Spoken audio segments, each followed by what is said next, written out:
अच्छा लगा और मैं 5 दिन यहाँ रहा और यहाँ के लोग बहुत अच्छे हैं, बहुत मिलनसार हैं। जैसी भ्रांतियाँ देश के अंदर फैलाई जा रही थी वैसा यहाँ कुछ नहीं है। यहाँ बहुत लोग सुलभ तरीके से मिलते हैं, बातचीत करते हैं और भाईचारा बना रहे, और ऐसा कुछ है ही नहीं। हम लोग से अच्छे कश्मीर के लोग हैं और अच्छी से बात करते हैं, मिलते हैं और बहुत गौरव महसूस हो रहा है। और इसके बाद भी मौका मिलेगा तो मैं यहाँ ज़रूर आऊँगा।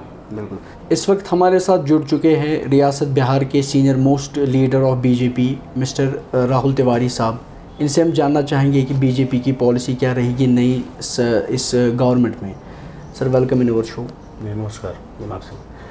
तो आप हमें बताइए, जो हालिया जो इंतखाबात हुए, रिसेंट इलेक्शंस हुए, लोकसभा इलेक्शंस, उसको आप किस नज़र से देखते हैं? बीजेपी ने कामयाबी हासिल की लेकिन मेजॉरिटी नहीं ले पाई अपनी ओर से, उसको आप किस तरह देखते हैं? नहीं, भारतीय जनता पार्टी ने प्रारंभ काल से ही, आपको ध्यान होगा कि भारतीय जनता पार्टी की सीटें 2 सीटें हुआ करते थे और लगातार भारतीय जनता पार्टी जन समस्याओं को लेकर, राष्ट्रवाद का मुद्दा लेकर देश की जनता के पास गई और आज विश्व की सबसे बड़ी पार्टी है और तीसरी बार राष्ट्रीय जनतांत्रिक गठबंधन की सरकार मोदी जी के नेतृत्व में काम कर रही है।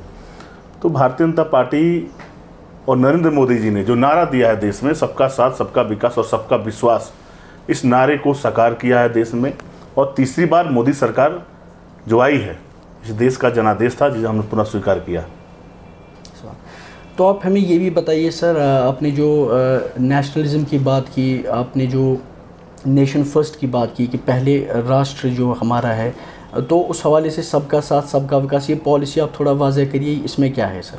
देखिए, जब एक समय ऐसा था कि धर्म के रूप में बांटा जाता देश को। अभी मैं यहाँ कश्मीर में बैठा हूँ और मुझे बहुत गौरव महसूस हो रहा है। जैसे बिहार में या उत्तर प्रदेश में, अन्य राज्य में जो चर्चाएं थी कि धारा 370 और 35 से हटने के बाद कश्मीर का जो हाल है वो बेहाल है। लेकिन मैं 5 दिनों से यहाँ पर हूँ। नरेंद्र मोदी जी ने जो नेतृत्व किया और जो संकल्प किया और धारा 370 और 35 से यहाँ से हटा, तो यहाँ कश्मीरियों में उसका बहुत खुशी है, बहुत लोग आनंद में रह रहे हैं। और रही बात सबका साथ, सबका विकास और सबके विश्वास की, तो नरेंद्र मोदी जी ने और भारतीय जनता पार्टी राष्ट्रीय जनतांत्रिक गठबंधन की सरकार ने ऐसी कई योजनाएं चलाई जो देश हित, राष्ट्र हित और समाज हित में। अभी कोविड के संकट काल में मोदी जी ने सभी धर्म के, सभी जात और संप्रदाय के लोगों को चिंता की, मुफ्त में अनाज देने की चिंता की। मैं आपको बताना चाहता हूँ, कोविड का एक वैक्सीनेशन 954 रुपये का पड़ा और मुफ्त में हम लोग कोविड वैक्सीनेशन पूरे देश में कराया। तो मोदी जी के लिए जो 140 करोड़ देश की जनता है, उनका परिवार है, और एक तरफ इंडी गठबंधन के लोग, महागठबंधन के लोग अपना कुनबा बचाने के चक्कर में, सोनिया गांधी, राहुल गांधी, प्रियंका गांधी, अभी वायनाड की सीट पर प्रियंका गांधी, वहाँ पर कांग्रेस का और अन्य भी कार्यकर्ता हो सकते थे। तो ये जो मोदी का परिवार है, देश की 140 करोड़ जनता मोदी का परिवार है। जी सर, जो आपने धारा 370 की बात की, आर्टिकल 370 की, आर्टिकल 370 तो अब रिवोक हो चुका है, वो अब एब्रोगेट हो चुका है। उस हवाले से आपने कहा था कि इन्वेस्टमेंट्स होगी कश्मीर में, इंडस्ट्रीज़ आएंगी, तो अभी ऐसा कुछ हमें देखने को नहीं अभी तो बहुत कम समय हुआ हटे, लेकिन कुछ बदलाव आएगा और बदलाव दिख भी रहा है। जो पहले ये यहाँ के जो लोकल राजनीतिक दल थे, यहाँ के कश्मीरियों को भटकाने का काम करते थे, अभी से यहाँ चुनाव होगा, इंडस्ट्री यहाँ पर आएंगी और बहुत सारे जो औद्योगिक क्षेत्र में भी ये कश्मीर आगे बढ़ेगा। और हमें मोदी जी पर और भारतीय जनता पार्टी पर पूरा विश्वास है कि जिस तरह पूरे देश के सभी राज्यों की चिंता करते हैं मोदी जी, कश्मीर की भी चिंता करेंगे। अभी आपने देखा होगा, ये एक मैसेज देने का काम हो रहा है। 21 जून जो हम लोग अभी बीता है, आपने योगा दिवस हुआ और मोदी जी ने श्रीनगर में आके कराया। ये सब करने का मतलब है कि सभी लोग निर्भीक रूप से यहाँ पर रहें और सबका साथ, सबका विकास और सबका विश्वास जो मोदी जी ने देश की जनता ने, 40 करोड़ जनता ने जो दिया है, उसको मिसाल कायम किया 21 जून को यहाँ पर आकर।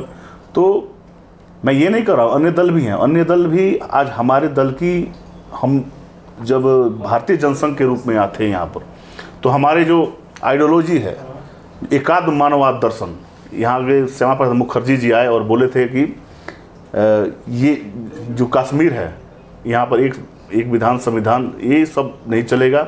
जो देश का कानून है वो कश्मीर में लागू होगा और उसे धारा 370-35 हटाकर मोदी जी और अमित शाह जी ने इसे परिकल्पना को साकार किया है और कश्मीर आगे बढ़े, यही हम लोगों को शुभकामना है।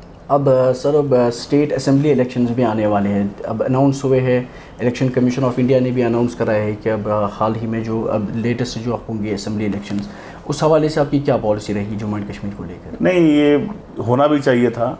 एक परिवार में बंध गया था कश्मीर, अब अन्य को भी मौका मिलेगा। चुनाव जब होंगे विधानसभाओं के तो पहले फारूक अब्दुल्ला, उमर अब्दुल्ला और मुफ्ती सईद के परिवार में ये पूरा कश्मीर एक सूत्र में बंधा हुआ था।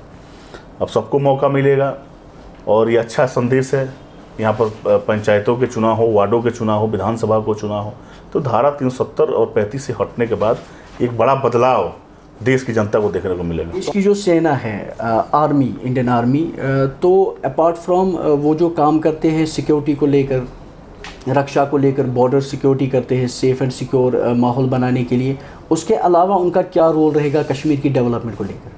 नहीं, सुरक्षा के क्षेत्र में जो यहाँ की BSF हो या CISF हो, कश्मीर पुलिस हो, ये जो आर्मी जो है अच्छा काम कर रही है सुरक्षा के क्षेत्र में। और जहाँ तक शिक्षा के क्षेत्र में भी ये आर्मी जो है, ये जो मुफ्त में बच्चे को स्कॉलरशिप देना, मुफ्त में पढ़ाना, ये भी काम कर रही है। और जो देश के लिए बहुत गर्व की बात है कि सुरक्षा के क्षेत्र में के साथ स्वास्थ्य के क्षेत्र में और ये पठन पाठन का जो काम करा रहा है आर्मी, ये स्वागत योग्य है। यही कश्मीर पहले से ज़्यादा बदलाव में दिखेगा। पहले उन लोगों की सरकार थी तो हाथ में बम गोले दिया करते थे, अब यहाँ की आर्मी सुरक्षा के बाद स्वास्थ्य या शिक्षा के क्षेत्र में भी सबको कलम देने का काम कर रही है और ये हमारे लिए शुभ संकेत है। तो आपने कश्मीर जो अब विज़िट किया है, कैसा लगा आपको कश्मीर, यहाँ का लैंडस्केप और यहाँ की जो? नहीं, बहुत अच्छा लगा और मैं 5 दिन यहाँ रहा और यहाँ के लोग बहुत अच्छे हैं, बहुत मिलनसार हैं। जैसी भ्रांतियाँ देश के अंदर फैलाई जा रही थी वैसा यहाँ कुछ नहीं है। यहाँ बहुत लोग सुलभ तरीके से मिलते हैं, बातचीत करते हैं और भाईचारा बना रहे, और ऐसा कुछ है ही नहीं। हम लोग से अच्छे कश्मीर के लोग हैं और अच्छी से बात करते हैं, मिलते हैं और बहुत गौरव महसूस हो रहा है। और इसके बाद भी मौका मिलेगा तो मैं यहाँ ज़रूर आऊँगा। बिल्कुल। तो ये थे हमारे साथ बीजेपी रियासत बिहार के senior most leader Rahul Tiwari ji. हमारे साथ इससे पहले भी जुड़ चुके हैं और भी हमारे साथ और भी नेता आएंगे, वो भी हमारे साथ जुड़ेंगे। वो प्रोग्राम्स देखने के लिए जहलीम न्यूज़ के साथ बने रहिए।